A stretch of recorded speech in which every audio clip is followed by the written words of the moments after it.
අනුර කුමාර දිසානායක වන මම ශ්‍රී ලංකා ප්‍රජාතාන්ත්‍රික සමාජවාදී ජනරජයේ ජනාධිපති ධූරයේ කාර්ය හා කර්තව්‍ය ශ්‍රී ලංකා ප්‍රජාතාන්ත්‍රික සමාජවාදී ජනරජයේ ආණ්ඩුක ව්‍යවස්ථාවට සහ නීතියට අනුකූලව අවංකව ඉටු කරන බවටද ශ්‍රී ලංකා ජනරජයට පක්ෂපාත වන බවටද මාගේ උපරිම ශක්ති ප්‍රමාණයෙන් ශ්‍රී ලංකා ප්‍රජාතාන්ත්‍රික සමාජවාදී ජනරජයේ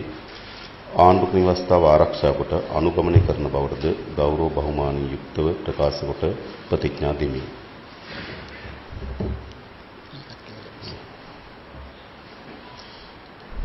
අනුර කුමාර දිසානායක වන මම ශ්‍රී ලංකා ප්‍රජාතාන්ත්‍රික සමාජවාදී ජනරජයේ ආණ්ඩුක ව්‍යවස්ථාව ආරක්ෂා කොට අනුගමනය කරන බවටද ශ්‍රී ලංකාවේ දේශය තුල වෙනම රජයක් පිහිටුවීමට